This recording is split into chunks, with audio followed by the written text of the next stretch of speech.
Kepler 442b scintillait comme une promesse empoisonnée dans le hublot, et le commandant Elias Vance sentait le poids de chaque âme endormie dans les caissons cryogéniques peser sur ses épaules. « Approche nominale, commandant », annonça Volkova à ma droite, sa voix un bourdon de discipline.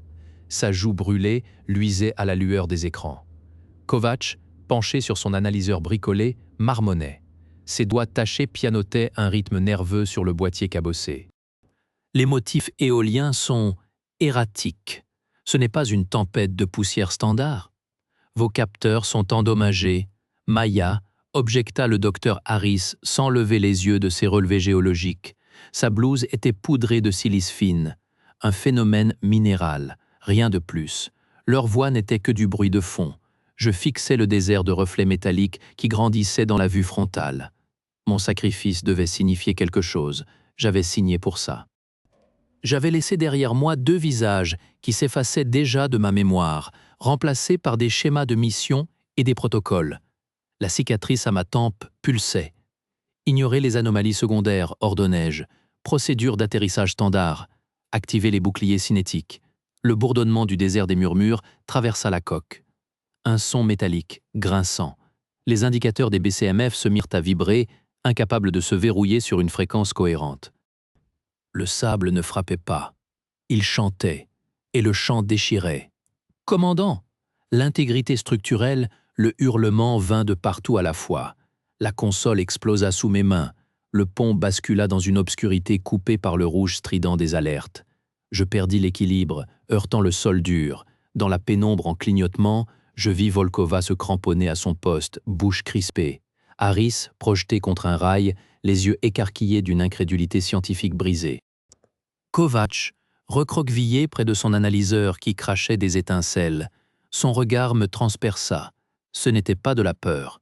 C'était un terrible, je vous l'avais dit. Puis les lumières s'éteignirent pour de bon. Dans le noir et le craquement de l'Odyssée qui se déchirait, le dernier son fut ce rire strident et minéral, amplifié par les entrailles ouvertes de mon vaisseau. La douleur fut la première chose qui ramena Vance à la conscience, suivie par l'âcre odeur de l'ozone brûlé et du métal tordu. Je repoussai un panneau de commande écrasé, l'épaule protestant. L'air était épais de poussière grise. La lumière venait d'une déchirure béante dans la coque, un cadre déformé ouvrant sur un ciel cuivré et un désert de reflets métalliques. Le pont de l'Odyssée était un ventre ouvert. Les consoles étaient mortes, leurs écrans noirs et fissurés.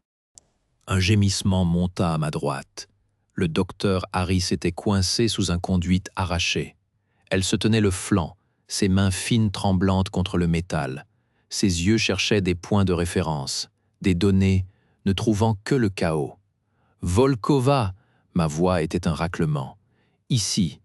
Le sergent émergea d'un nuage de poussière, sa joue brûlée suintante. Elle traînait une boîte de secours, ses mouvements restant économes et précis. Sa présence était un point d'ancrage. Kovacs était déjà debout, près de la déchirure. Elle fixait l'étendue siliceuse, son chignon défait, les mains noires de suie crispées sur les bords tranchants de l'ouverture. Son analyseur gisait à ses pieds, un tas de circuits carbonisés. « Écoutez », murmura-t-elle. Nous écoutâmes. Les pleurs étouffés des blessés dans les profondeurs de l'épave, le grincement de la structure refroidissante, puis, en dessous, un soupir. Un frottement de milliards de grains, un murmure qui montait du désert comme une respiration. « C'est le vent façonnant les dunes, commandant », dit Harris, sa voix tendue par l'effort d'être rationnel. Des fréquences de résonance particulières, rien de plus. Le murmure changea. Il se fractionna, imitant le crépitement de nos communications mourantes, puis le son d'une alarme de pression. Exact, note pour note. Kovacs se tourna vers moi.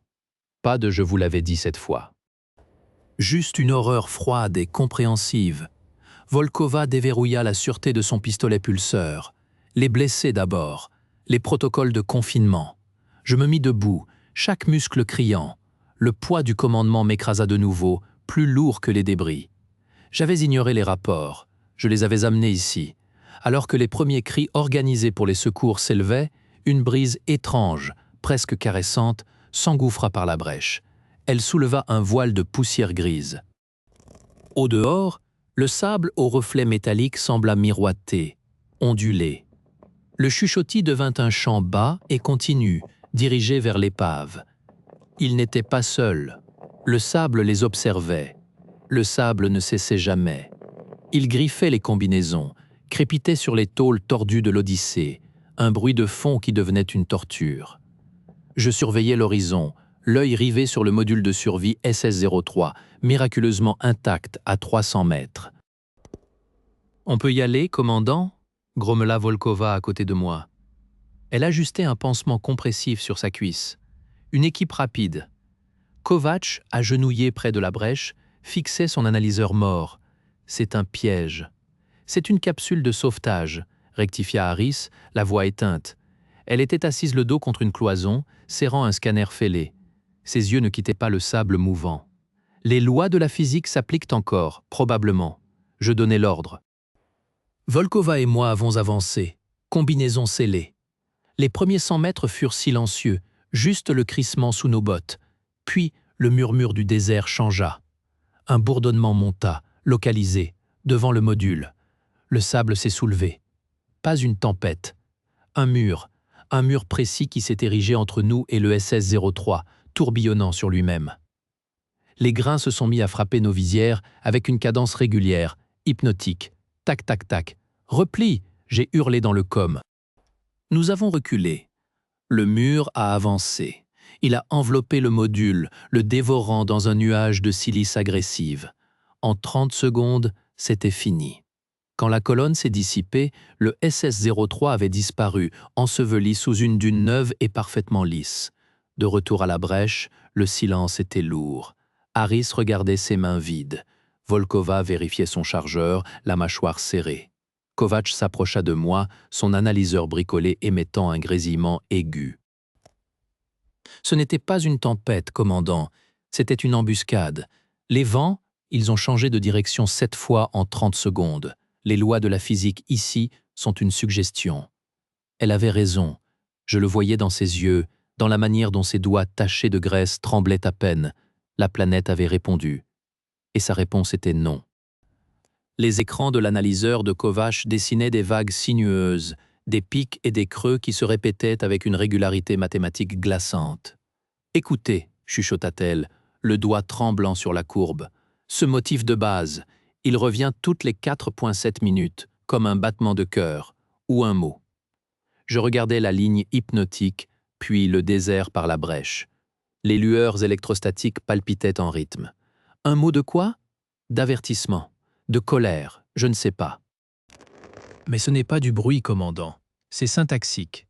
Ses yeux noirs brûlaient d'une certitude terrible. Elle nous parle, elle nous a toujours parlé, on n'a juste pas écouté. Un grondement monta du sol, une vibration qui fit crisser la silice sous nos bottes. Les vagues sur l'écran s'affolèrent, se superposèrent en un motif complexe et urgent. Elle sait qu'on écoute, souffla Kovacs. Le hurlement débuta à l'horizon, un mur gris qui avala les étoiles. La tempête arriva non comme un phénomène météo, mais comme un coup de poing. L'abri de fortune se plia, gémit. Un panneau entier s'arracha, projetant une lame de sable coupant. Au module arrière, je hurlais, poussant Kovacs devant moi. Nous n'allâmes pas loin. Le plafond céda. Une avalanche de cristal et d'acier nous ensevelit. La pression fut absolue, froide. Le monde se réduisit à un étau de ténèbres et au rugissement assourdissant du vent. À travers le crépitement de mon comlink défaillant, j'entendis l'émetteur de Kovacs, une voix synthétique distordue répétant en boucle le mot qu'elle venait de décrypter, étranger. Puis, plus rien que le silence et le poids de la planète. La poussière de silice, fine comme de la cendre d'étoile, se déposait sur les paupières de Vance, lui murmurant que chaque inspiration pouvait être la dernière. Le poids sur ma poitrine était froid et définitif. Un faisceau de console m'écrasait la cage thoracique. Dans la pénombre rougeoyante des circuits mourants, je distinguais les formes des autres. Kovacs, à demi retourné, les doigts encore crispés sur son analyseur, émettant un grésillement saccadé.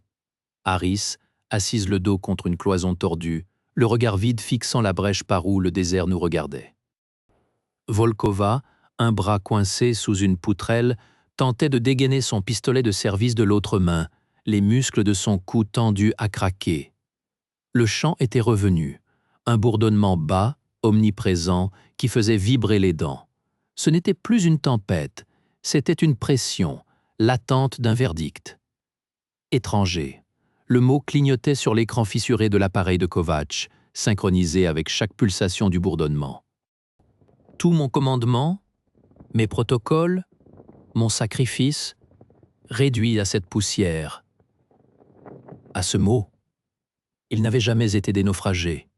Nous étions des intrus, et l'intelligence du désert nettoyait sa maison. Volkova croisa mon regard. Elle lut la décision dans mes yeux avant que je ne la formule. Son propre visage se durcit, puis elle relâcha lentement la crosse de son arme. Un renoncement. Harris ne réagit pas. Kovacs toussa, un filet de sang à sa lèvre. La séquence, halta-t-elle. Le motif de réponse, c'est peut-être une question. Une question, pas une sentence. Un dernier fil. Je réussis à libérer mon bras engourdi.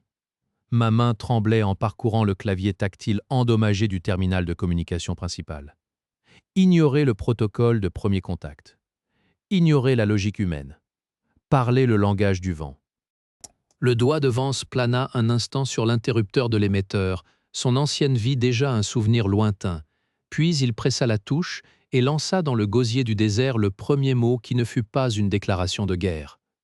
Le silence qui suivit l'émission fut plus terrible que n'importe quel hurlement de tempête. Un vide abyssal où l'espoir de Vance se mit à se dissoudre. Mon doigt était toujours collé au contact tactile, froid et mort. Rien. Aucun écho sur les écrans brisés, aucun frisson dans l'air immobile. Seulement le bourdonnement persistant du désert, désormais aussi familier et menaçant que le battement d'un cœur monstrueux. Kovacs retenait son souffle, ses yeux rivés sur l'écran fou de son analyseur où des lignes parasites dansaient une danse de mort. Harris était assise en tailleur dans la poussière, les bras enserrant ses genoux, le regard perdu au-delà de l'horizon. Volkova avait posé son arme en travers de ses cuisses, son visage de pierre tourné vers les dunes, prête à tout et s'attendant à pire. Puis le sable se mit à vibrer. Ce ne fut pas une convulsion, mais une onde parfaite, circulaire, qui partit de l'épave et se propagea vers l'extérieur comme une ride sur l'eau. Le sol trembla sous nous, un gémissement profond et contrôlé. Les dunes au loin commencèrent à bouger, non pas dans une tempête chaotique, mais selon un motif géométrique précis, sinueux et froidement intelligent. Des colonnes de silice pur jaillirent du sol, s'élevant en spirale parfaite avant de se désagréger en une pluie de poussière scintillante qui ne retomba pas. Elle resta suspendue, formant un voile lumineux à la lisière de notre camp, un mur de brume étincelante.